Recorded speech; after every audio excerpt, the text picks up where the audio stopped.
현대인들은 어떤 이유 때문에 스트레스를 받을까요? 몇 년 전에 서울시 산하 서울 서베이라는 곳에서 서울 시민의 스트레스 요인은 무엇입니까? 라는 설문조사를 진행했습니다.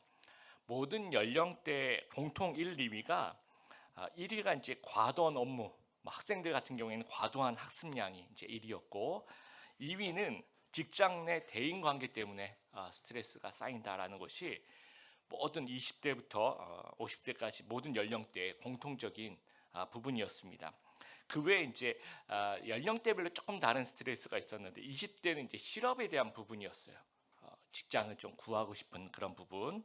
그리고 30대와 40대는 재정 상태에 대한 부분이었습니다. 그리고 50대는 이제 건강인데 본인의 건강도 좀 그렇지만 이제 가족들의 건강, 이제 50대 되면 부모님이 이제 건강이 많이 나빠지시는 그런 시기입니다. 그래서 이 건강, 뭐 본인의 건강, 가족의 건강 하여튼 굉장히 좀 염려가 된다라는 이야기들, 또 그런 설문조사가 있었습니다. 이 스트레스는 이제 만병의 근원이죠. 현대인들은 이 건강에 관심이 굉장히 많습니다.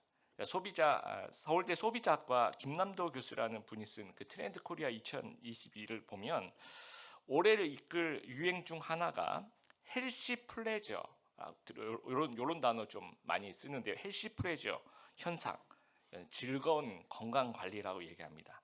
매일 그 자신의 건강 상태를 확인하고 그에 맞는 뭐 솔루션을 처방하고 스스로 건강하다고 느꼈을 때 큰 만족을 얻는, 그래서 뭐 약을 먹고 챙겨 먹고 뭐 운동도 하고 뭐 음식 조절도 하고 뭐 야외 활동도 하고 건강 보조식품 이런 거 굉장히 많이 먹습니다.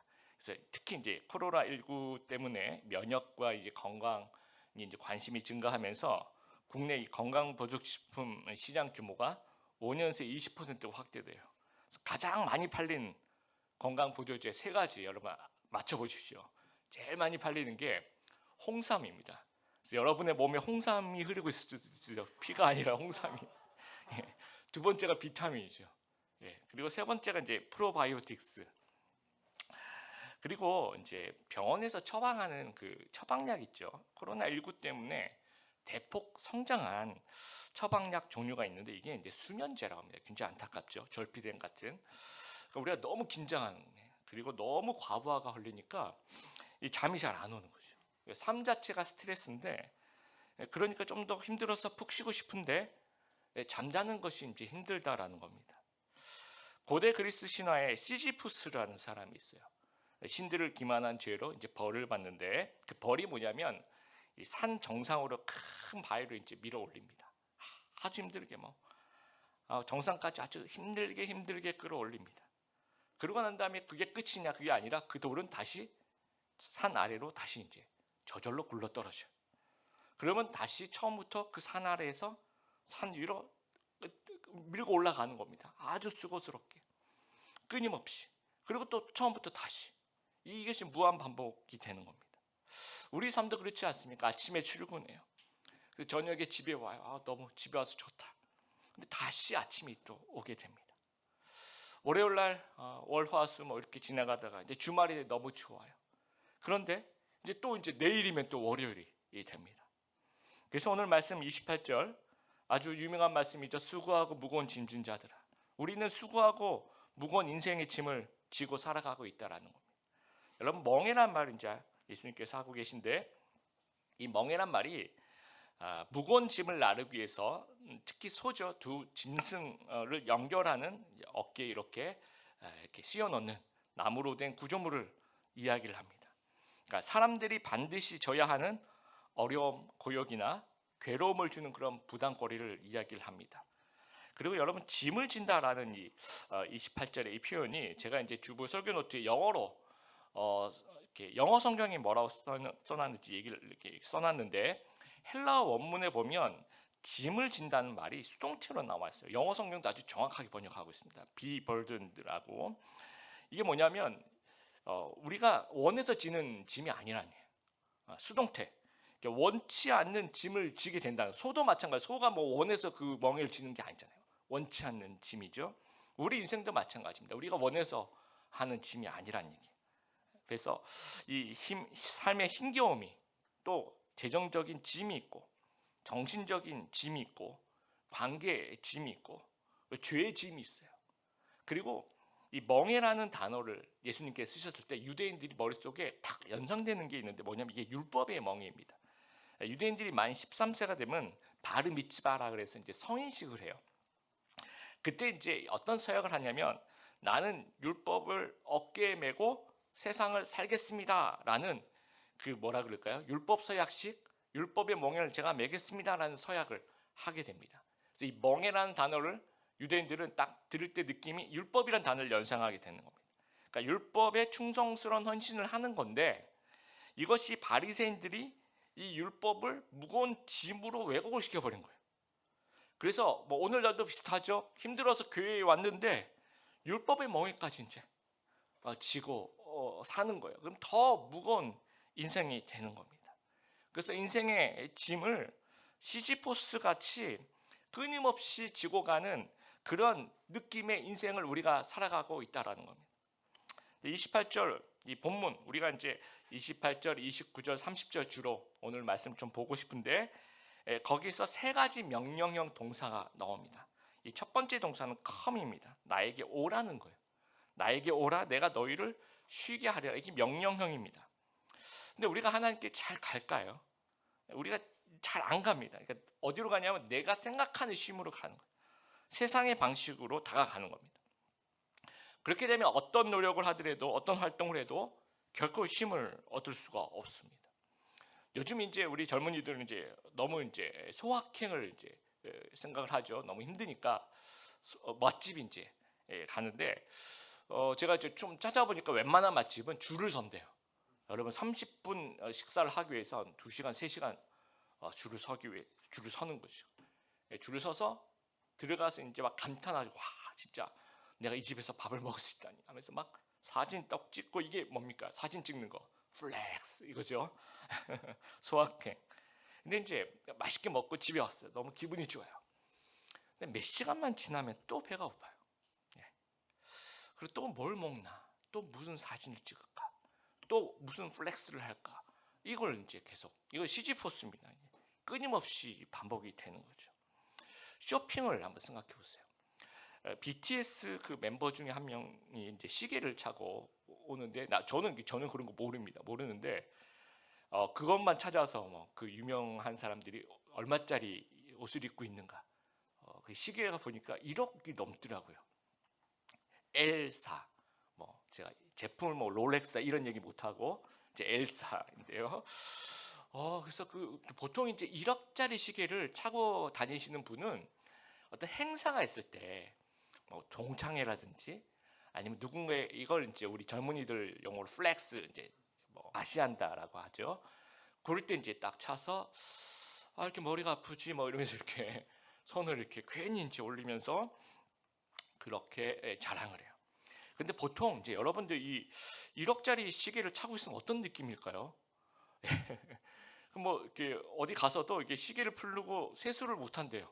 너무 불안하니까 보통 집에도 이걸 놔두면 불안하대요. 그래서 보통 이게 은행의 안전금고에 넣어 놓는다고 합니다.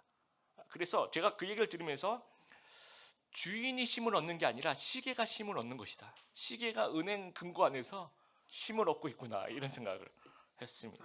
그러니까 이 세상이 주는 쉼은 쉼이 아니라는 거죠. MBC 아나운서 출신의 목사님이 있어요. 조정민 목사님은 되게 유명하신 분인데 25년 동안 이제 아나운서를 하시면서 이제 그분이 그런 말씀하시더라고요. 수많은 사람들과 인터뷰를 했대요. 아무래도 이제 앵커 아나운서 하다 보니까 게스트로 모시면 이제 그런 인터뷰를 진행하시는데 본인이 인터뷰했던 대통령 또 뭐 전직 대통령까지 다 합치면 한 7분의 인터뷰를 했대요.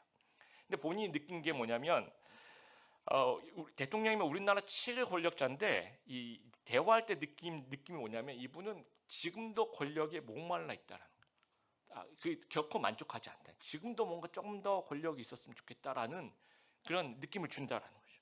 그리고 재벌들도 인터뷰를 많이 해봤대요. 근데 우리나라 최고의 부자들 아닙니까? 근데 이분들도 늘 돈에 목말라 있다는 거예요. 내가 돈이 좀 더 어디서 투자 좀 더 많이 받으면 뭔가 좀 더 잘할 수 있을 텐데. 이 소중한 것을 먼저 하라라는 책이 있어요. 거기 보면 이제 긴급하고 중요한 것들 가지고 이제 화살표로 1상한, 2상한, 3상한, 4상한 뭐 들어보셨을 겁니다. 뭐 1상한은 긴급하고 중요한 거 둘 다. 근데 마지막에 반대대로 4상한은 긴급하지 않고 중요하지 않고. 들어보셨죠, 여러분? 1상한이 긴급한 중요하고 2상한은 긴급하진 않지만 중요하고 3상한은 긴급하지만 중요하지 않고 마지막에 4상한은 이제 아무것도 아닌 거, 긴급하지도 않고 중요하지도 않는 거.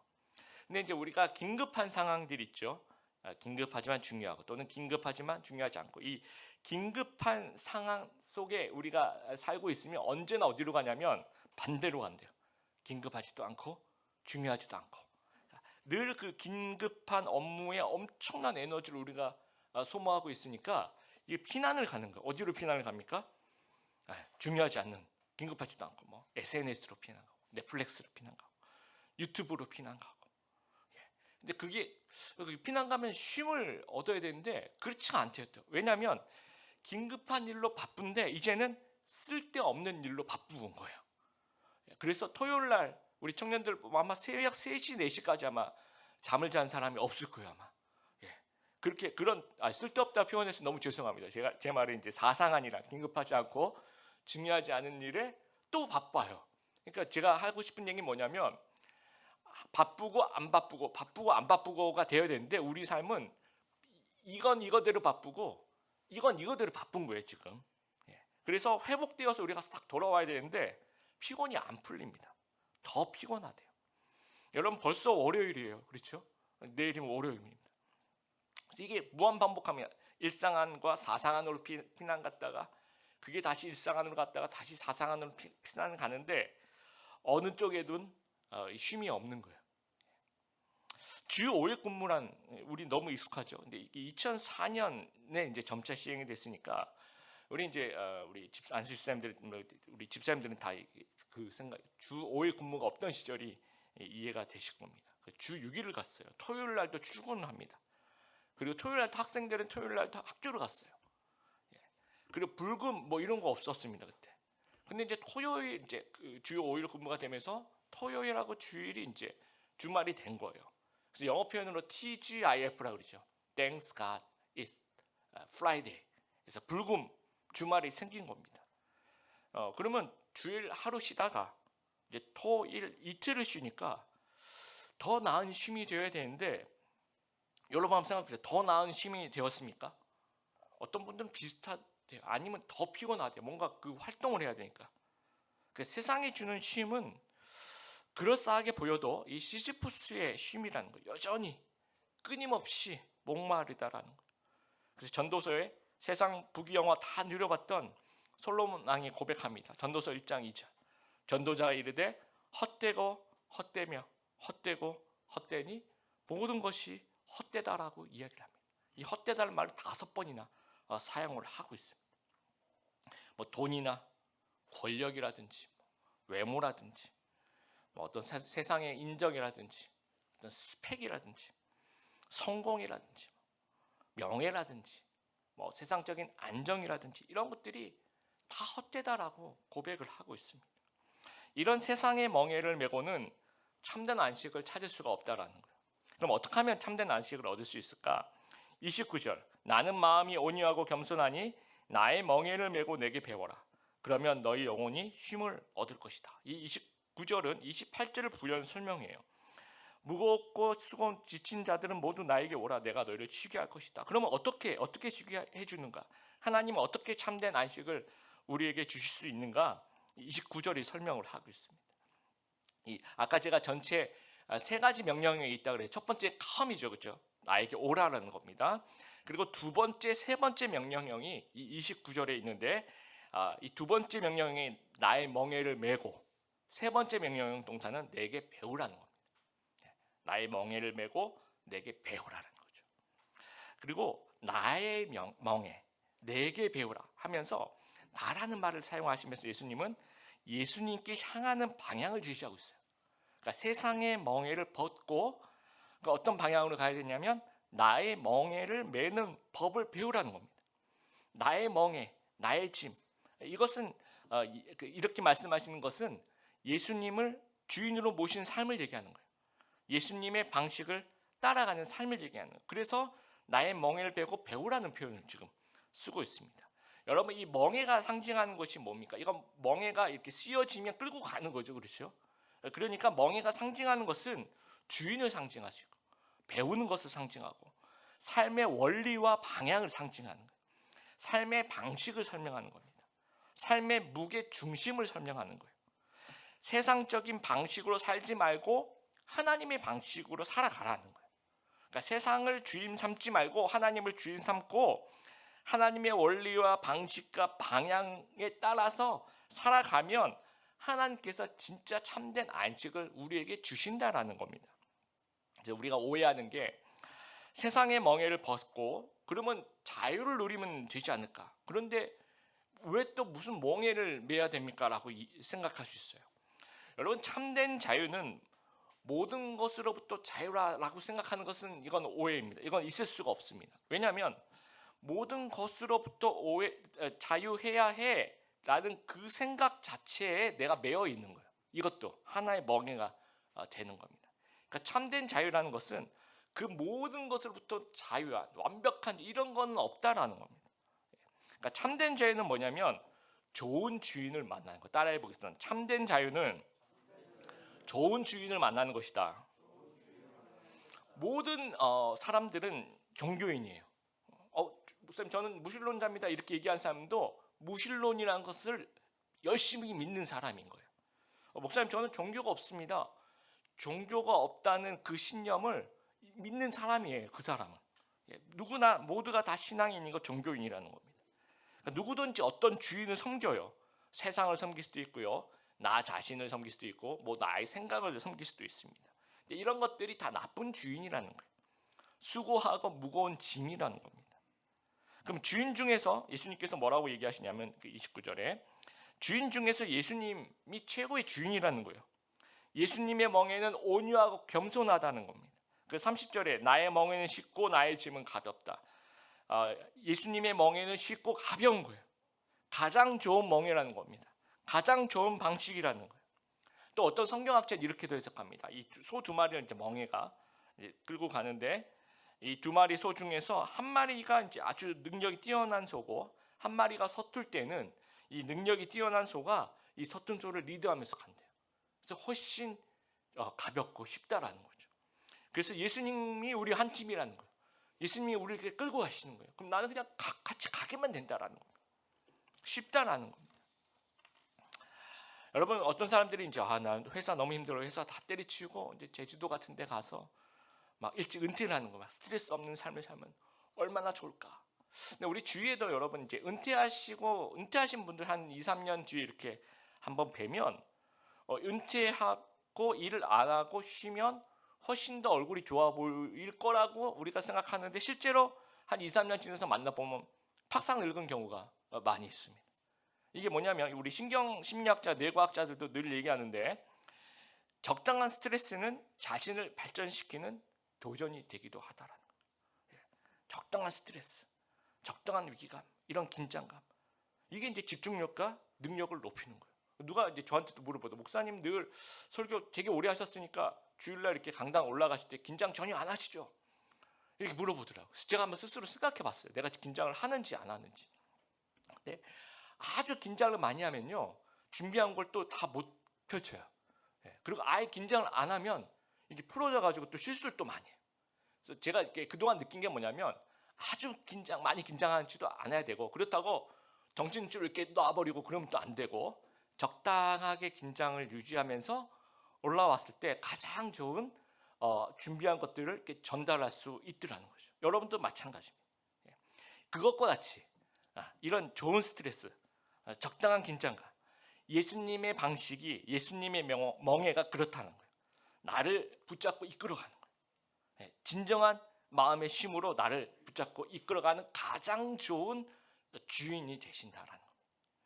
지난주 화요일에 이제 어느 선교단체에서 이제 공감도 저녁에 저희 대관을 좀 해달라서 예배드리고 싶다 그래서 제가 기쁜 마음으로 얼마든지 예배를 드리라고. 그래서 서울 시내 이제 학생들이 많이 나뉘었어요. 소수가 모여서 이제 예배를 드리는데 연락이 왔을 때 제가 그 공감통 우리 장비는 다 써도 된다, 무료다, 이거 뭐 마음껏 써라, 마음껏 예배드려라. 그래서 우리 마이크도 있죠, 콘솔도 있죠, 뭐 앰프, 스피커, 여기 뭐 드럼, 뭐 키보드 다 있어요. 저희가 컴퓨터도 있고, 뭐 우리 PPT 뭐 이거 다 쓰라고 이제 얘기를 했는데, 왜 그런지 모르겠지만 우리 학생들이 이제 익숙하다고 해서 자기들 장비를 다 가지고 온 거예요. 가지고 오지 말라 그랬거든요. 여기 있는 거 다 쓰라고 했는데, 제가 이제 저도 이제 제 자반이 있어서 왔다 갔다 하면서 이렇게 보니까 깜짝 놀란 게 뭐 다 갖고 왔어요. 조명도 갖고 와서, 우리 조명도 그럴싸하거든요. 근데 조명도 갖고 와서 조명도 멋있게 놓고, 그 다음에 이제 뭐 정말 앰프도 또 들고 왔더라고요. 그리고 드럼도 들고 왔어요. 여기 드럼 있는데도 드럼을 이제, 요건 전자 드럼인데 그냥 드럼 있지 않습니까? 그것도 들고 오시고, 스피커도 들고 오고, 노트북도 들고 오고, 마이크도 몇 개 더 갖고 온 것 같고, 나중엔 제가 하지 말라 그랬는데도 헌금도 우리 교회에다 헌금도 하셨어요. 그래서 보면 이제 올라가 보니까 차가 여러 대 와서 그 짐을 실었을 거라 생각했는데 한 대밖에 없더라고요. 나머지는 다 들고 온 거예요, 학생들이. 그래서 이 엄청난 수고와 이 비효율적인, 그 왜 그럴까 저는. 근데 여러분, 제가 왜 이 말씀하냐면, 제가 볼 때 이게 더 수고롭고 더 무거운 짐일 것 같잖아요. 근데 이제 우리 이제 제자훈련 끝나고 제가 정리를 하고 집을 가는데, 한참 이제 예배를 하고 있는데, 그 예배하는 모습을 보니까 세상에서 가장 평온한 표정, 가장 열정적인 표정으로 세상에 이렇게 쉼을 얻는 사람이 있을까 싶을 정도의 그런 표정으로 열정적으로 막 다 일어나서 막 누가 인도자인지 누가 학생인지 도저히 구별이 못할 정도로 엉겨붙어서 예배를 드리고 있는 장면이 전 너무 감동적이었어요. 그래서 집에 가야 되는데 발걸음이 안 떨어져서 뒤에서 한참을 서가지고 보다가 겨우 갔습니다. 여러분, 이게 멍해가, 그렇죠? 이게 다 갖고 오는 것은 어떻게 보면 멍해예요, 그렇죠? 안 해도 되는 일이에요. 근데 예수님의 멍해는 쉽고 가벼운 거예요. 진짜 진정한 힘을 주는 그런 멍해입니다. 여러분, 우리가 온라인 예배를 드리는데, 뭐 온라인 예배도 드리고 현장 예배도 우리가 드려보셨죠? 여러분 경험에 의해서 한번 생각해 보세요. 온라인 예배를 드리면 오늘같이 비도 오고 그러면 내가 한 시간씩 안 가도 되고, 막 오고 가는 시간 한두 시간씩 안 해도 되니까 내가 쉼을 얻을 것 같은데, 내일 오늘 저녁쯤 가보세요. 하나도 이렇게 쉼이 아니에요. 똑같이 피곤한 건 어차피 똑같아요. 근데 현장 예배 드리는 건 어떻게 보면 비효율적일 수도 있어요. 뭐 1시간씩 오죠. 갈 때도 1시간씩 가죠. 또 여러분 또 이렇게 변장해야 되잖아요. 그렇죠? 올 때 그냥 오는 게 아니잖아요. 다른 모습으로 또 와야 되니까 또 여러 가지 수고를 감당하는데도 불구하고 이렇게 와서 예배 드리고 가면 또 몸은 똑같이 피곤해도 마음 훨씬 더, 정말 이건 비교할 수 없을 정도로 마음이 훨씬 더 안정감을 줘요. 쉼을 줘요. 이게 예수님의 멍이라는 겁니다.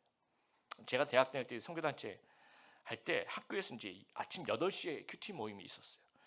근데 아침 9시 수업도 정말 가기 힘들잖아요.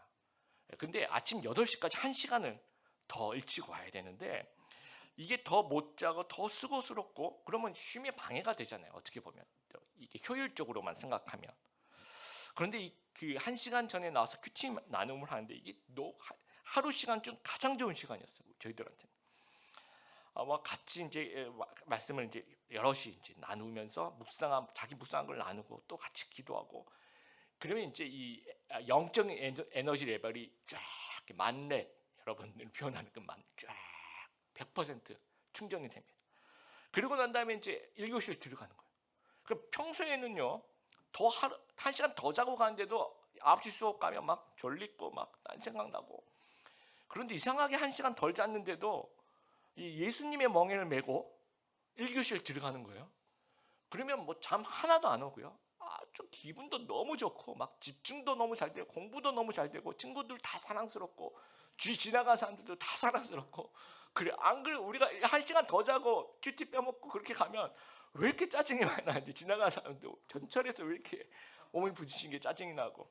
이게 무슨 얘기입니까? 예수님의 멍에는 쉽고 가볍다라는, 진정한 삶을, 쉼을 주는 그런 멍에라는 겁니다.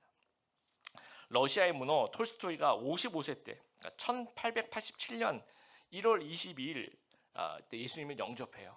그리고 이제 신앙론이라는 것을 이제 글을 발표하게 되는데, 톨스토이가 모태 신앙이었어요. 근데 기독교 신앙으로 자라나다가 15살 때 이 무신론과 허무주의에 빠져서 신앙의 영역으로 빠져나옵니다.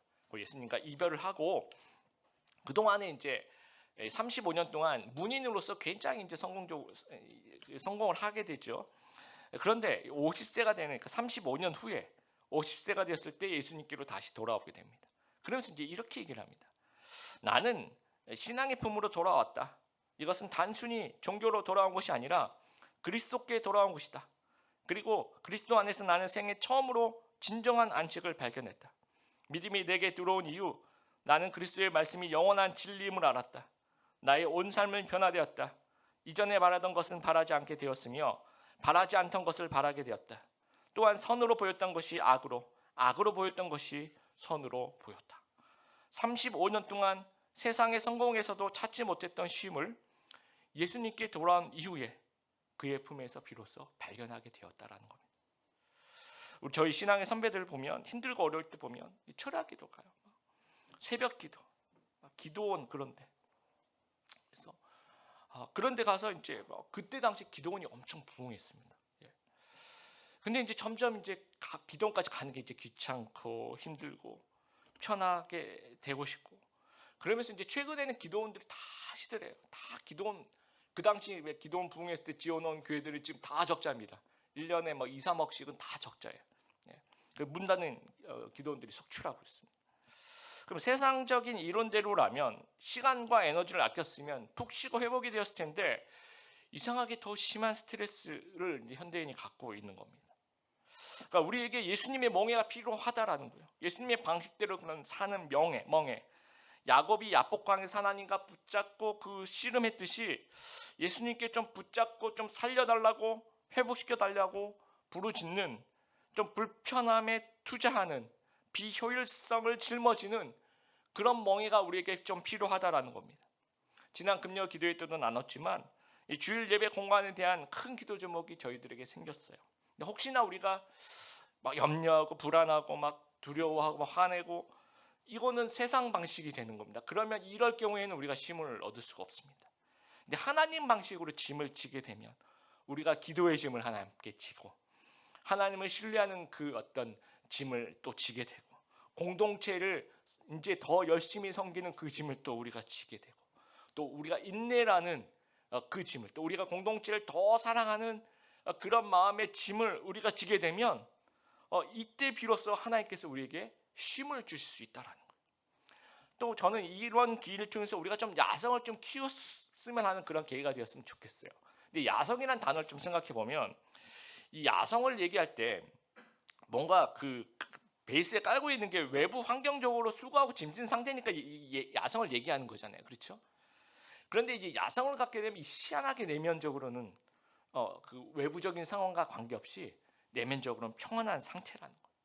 그래서 우리 믿음의 1세대 우리 미래 세대 있잖아요. 우리 친구들도 우리 같이 좀 기도했으면 좋겠고 우리 청년들도 그리고 우리 장래 세대도 마찬가지.